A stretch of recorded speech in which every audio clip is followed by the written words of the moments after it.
Soldiers of Christ arise and put your armor on. Strong in the strength which God supplies. Strong in the strength which God supplies through His beloved Son. Strong in the Lord of hosts and in His mighty power, who in the strength of Jesus trust, who in the strength of Jesus trust is more than conqueror, standing in His great might with all His strength endued. God pray to arm you for the fight.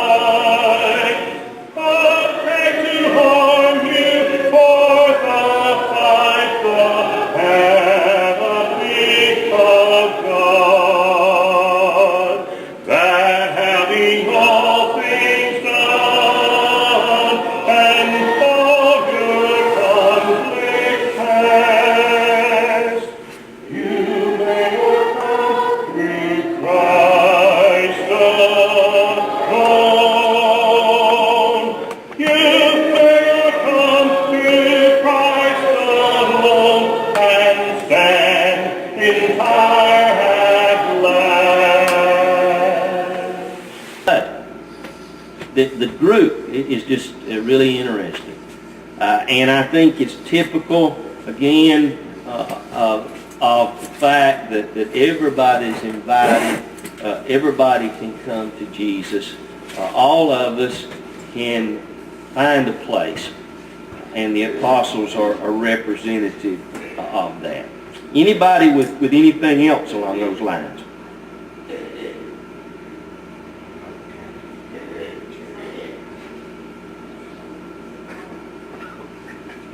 Yes, he did. And I think that's an indicator that with Peter, Andrew, James, and John, if you didn't hear, being fishermen, that Jesus told them that He would make them fishers of men. Their commitment and their dedication to making a living transferred in to their commitment and their dedication to preaching the gospel. Exactly right. Anybody else? Well, they're sent out here on this, what's called the limited commission. Chapter Matthew 10, verse 5. Later, we'll have what is referred to as the Great Commission. The limited commission, of course, was the fact that they were sent to the Jewish people first. Then later, they were sent to everyone, to both Jew and Gentile. And that is in some ways where the Apostle Paul, Saul at that time, comes into the picture. Primarily his responsibility was to take the gospel to the Gentile, although he did a lot of preaching in the synagogues to Jewish audiences. But we look kind of somewhat as Peter as that leader, in one area, and Saul or Paul and leader in the other area, including both Jew and Gentile. But the limited commission, they started out basically with the Jewish audiences, and you'll notice as he begins to talk about this, he says in verse 5 not to go by the way of the Gentiles or even the Samaritans. That come a little bit later. Wonder why did he do that? Why was there a concentration of going first to the Jewish audience and then later to the others?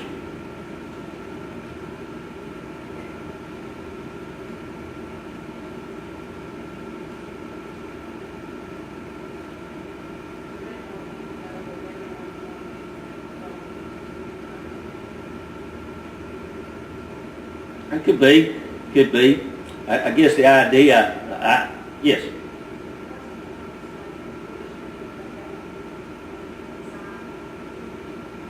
The Messiah came through Abraham, and so basically through Israel, through Judah.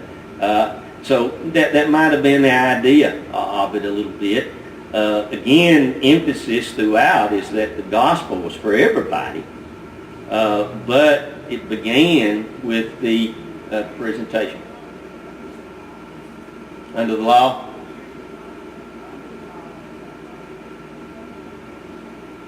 so making the transition from the law of Moses into the New Testament. Is it thought? Yeah.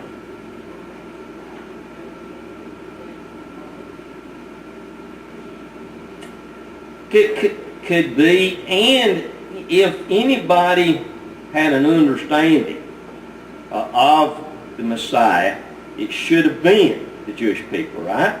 Back to your thoughts here, under the law of Moses, there was prophecies and there were predictions, and if they were familiar with the Old Testament law, then they were looking for a Messiah.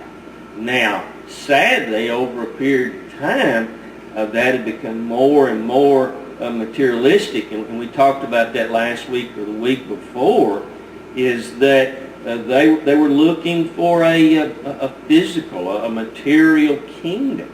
And as a result of that, they were not prepared, as they should have been, for Jesus, for the Christ. So, but in contrast to the Samaritans and the Gentiles, that they should have had an understanding. And when you look at Acts chapter 2 and the Jewish people that had come together for Pentecost, we find that on that day some 3,000 people did obey the gospel.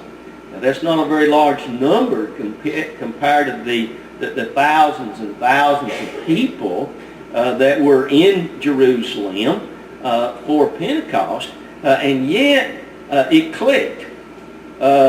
When Peter preached this sermon, people started putting things together.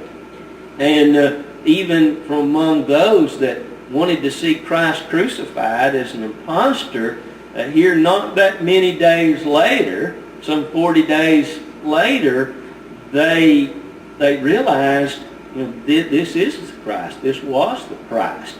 And they put the prophecy and the predictions together with what they had actually heard and witnessed. So possibly that's the reason.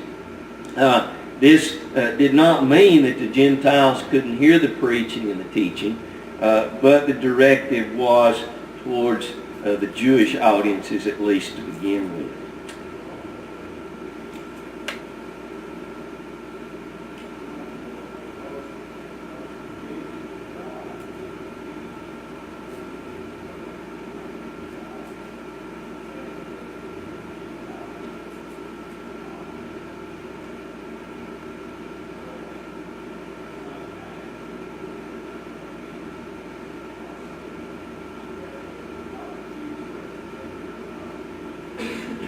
Right. Exactly.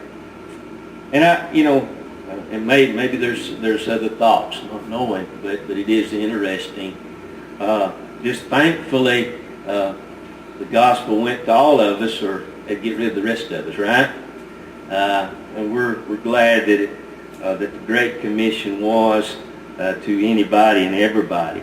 It's also interesting too here that in this commission, as James touched on a little bit earlier, verse 9 says, provide neither gold nor silver nor copper in your money belts. The fact that they would be received, receptivity was very important. That they would be received, that they would be given an audience, that they would be provided for. I think it's important when you look at the scriptures, the emphasis that's put on receptivity, of receiving that we are not prejudiced, that we do offer the gospel to all, that we don't put ourselves in a corner, but that the gospel is presented. Everybody is welcome. Okay? Now, it's interesting that he addressed it that way, and I guess to see, who is going to be open, who is going to support these men, because in the Great Commission, it wasn't that way at all. In fact, in the Great Commission, they're going to try to kill them, right? So, here, basically, Jesus sends them out and says, let's see who will help. Let's see who is going to open their doors. Let's see who's going to be honest, who's going to be giving. In the Great Commission, then that just wasn't the case at all. In fact, again, they're going to face opposition and even death as a result of the preaching and teaching that they were going to do. So interesting there in reference to that. And also, we talked about this, and I think we have to be a little careful about it. Verse 12, and when you go into a house, greet it. If the household is worthy, let your peace come upon it. But if it's not worthy, let your peace return to you. And whoever will not receive you, nor hear your words, when you depart from that house or city, shake off the dust from your feet. We need to be careful that we don't take this to become judges of who is worthy and who is not. We need to realize that we are not the apostles, and we don't have the ability. If you look back up, he talks about the healing of the sick and that type of thing. And verse 8, heal the sick, cleanse the lepers. They had the Spirit of God obviously with them and helping them, and these determinations could be made. We need to be, again, aware of the fact that we need to present the gospel to anybody and everybody and not be guilty of determining beforehand who's going to listen and who isn't going to listen, who would obey and who would not obey. There is a danger for us, I think, to present the gospel to those that we think would make good Christians. Well, we don't know that, do we? In fact, probably some of us, if people had used that factor, we wouldn't be here because they would have looked at us, and from our actions and from our language, from our backgrounds, they'd have said, no, he's never going to change. She's never going to change. And we obviously never have the opportunity, so we need to be careful about that. Yes, sir.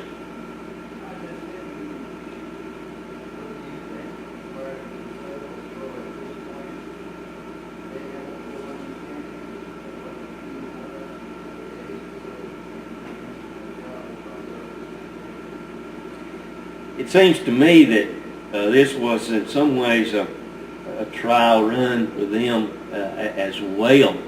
But the fact that that transition during those 40 days had taken place, and I think now their understanding of what Jesus was all about during those 40 days and the being with Jesus, being able to touch him, being able to see him, being able to be with him.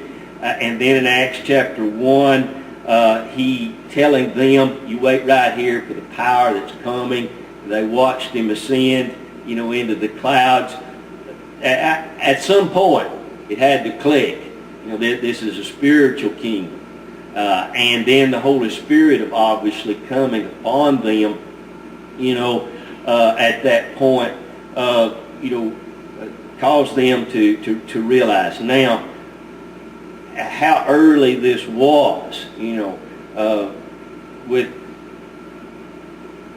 the commission, and at what point they really came to get it. I don't know. Anybody got I don't know if there's a passage somewhere that would pinpoint the timing?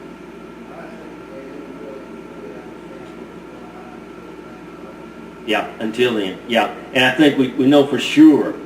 I think there, and maybe again, with the resurrection of Christ, it may very well have been like us. Where are we today compared to where we were a few years ago? Hopefully we mature and we develop. Now, the Spirit of God was with them to help them in what they were teaching, so we know that they had something of a miraculous nature that we don't have. But at what point they really got it all, maybe it was just a progressive thing. Yes?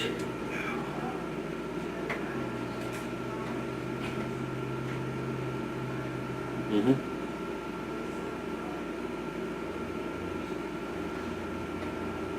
Yes.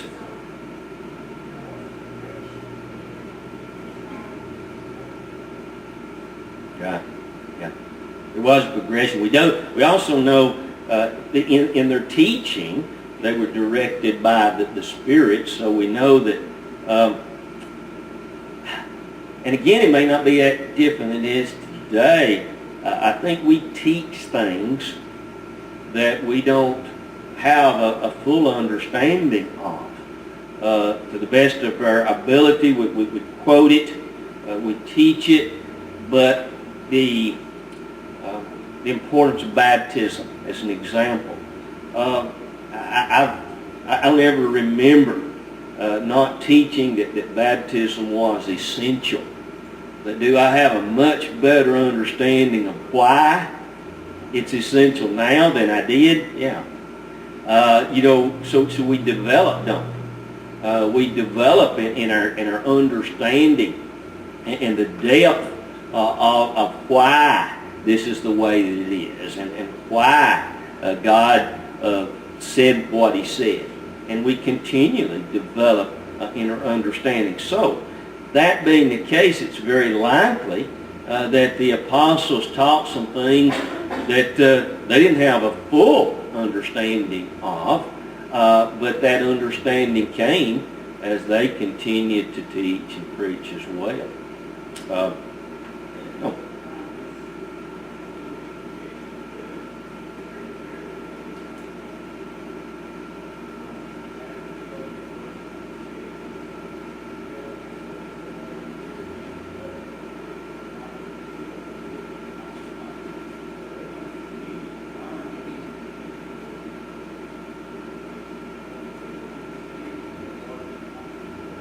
Okay. Yeah, James is talking about verse 26 there in Matthew 10. Okay. Go on. James.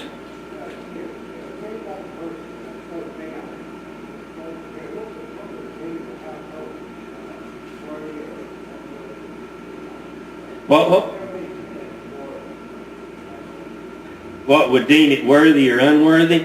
I suspect whether or not they were receptive to the teaching. That'd be my thinking, James.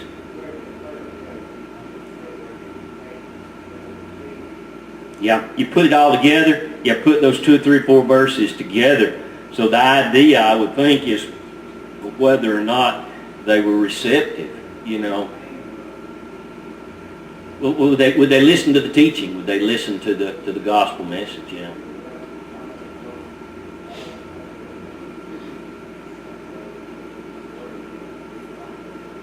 Yeah. Mm-hmm.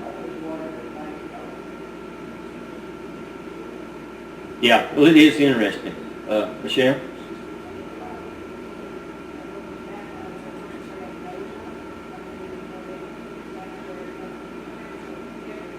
Right. Yeah, exactly so. We start as babes in Christ, and babes don't know a lot, do they? There is a degree of understanding, and that's something that we think about with our kids lots of times. The kids are brought to church from the time that they're infants. and they hear the talk about baptism, for example, it's not uncommon at all for a child at 5, 6, 7 years old will talk about being baptized, especially if they see somebody that is baptized. What kind of understanding do they have? Well, that's pretty young to have much of an understanding at all about the reason for it. But when does that take place? Well, that's a difficult thing to answer. But, it does develop and it does grow. Do they have to know everything about the church and the particulars of it in order to know enough to obey the gospel? Not at all. Well, it develops, it grows, it's a growth process, and there has to be the teaching that leads them to develop and to mature. So you're exactly right. Anybody else?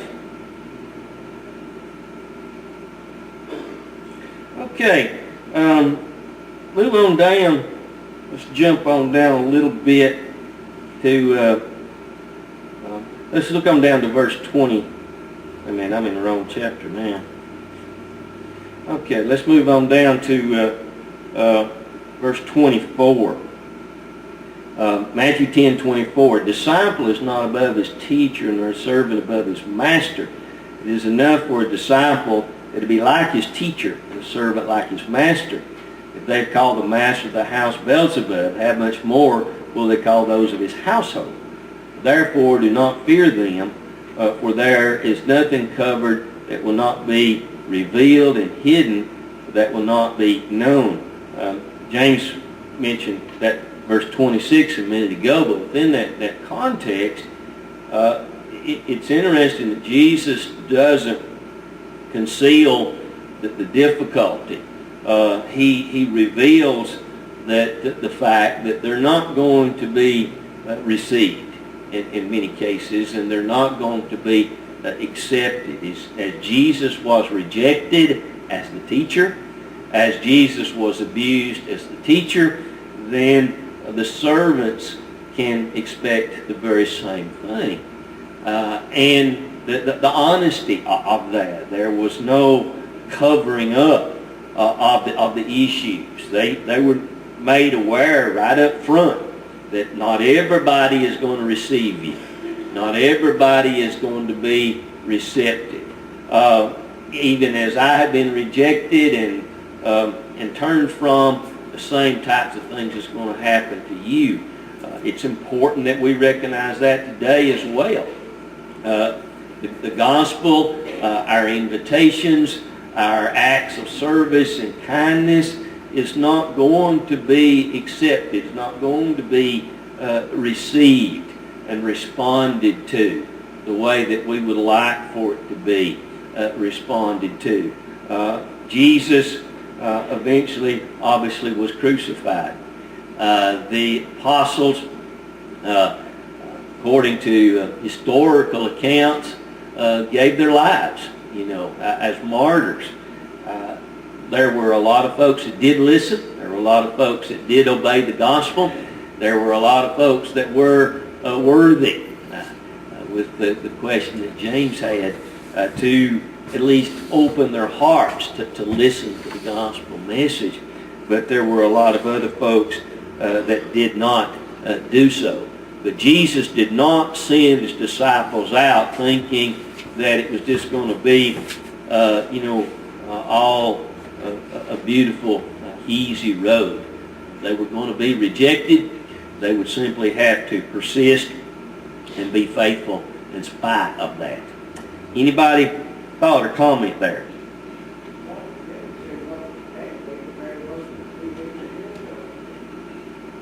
I didn't catch it, James. What'd you say?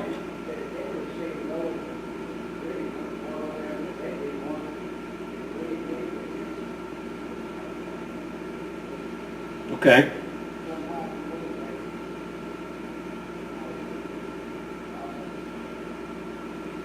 I don't know if I caught everything that you were saying, but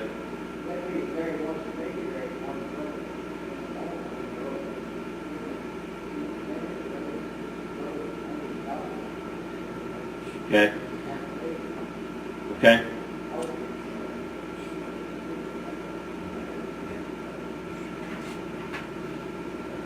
Okay? Anybody else? Okay, look on down verse 32. Therefore, whoever confesses me before men, him will I also confess before my Father who is in heaven. But whoever denies me before men, him will I also deny before my Father who is in heaven. It's interesting in that particular passage, we use that sometimes in talking about, making a confession that Jesus is the Christ. In Acts chapter 8, you remember the man from Ethiopia, after Philip had preached to him,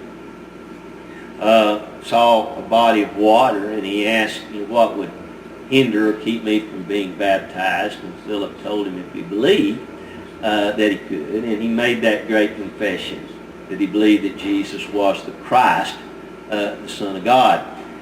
So obviously that is a part of a person being ready and having a proper understanding of Jesus as the Christ, in order for a person to have the understanding of the mindset that they need to be baptized. But it's interesting in this particular passage is basically he's not talking here about people becoming Christians, but more the idea of what a Christian does. The translation that is a little more accurate reads this way: everyone therefore who confesses in me before men, I will also confess in him before my Father who is in heaven. So this is a confession more for Christians rather than for those that are desiring to become Christians. Now, think about that idea as you read it again. Therefore, whoever confesses in me before men, him will I also confess before my Father who is in heaven. So he's emphasizing here the importance of us as Christians living with an awareness and acting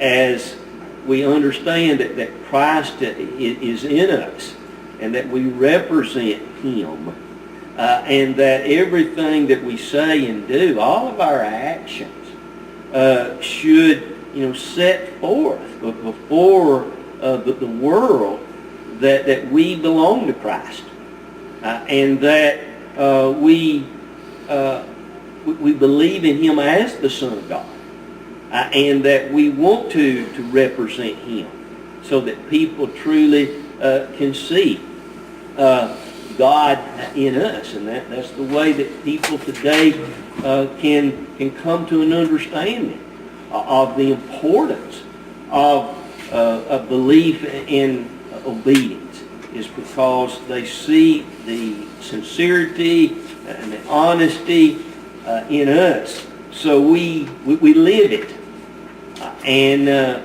it's obvious by the way we talk and don't talk, the way we live and don't live, that we are, in that sense, confessing Christ every day of our lives, not by simply saying the words.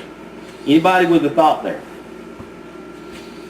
Well, I appreciate it. I hope we've spent right at a year dealing with this. I know that that there's much that we haven't done. What we may do, we may come back next in about a year and start somewhat at this point, about the middle of the book, and continue on there.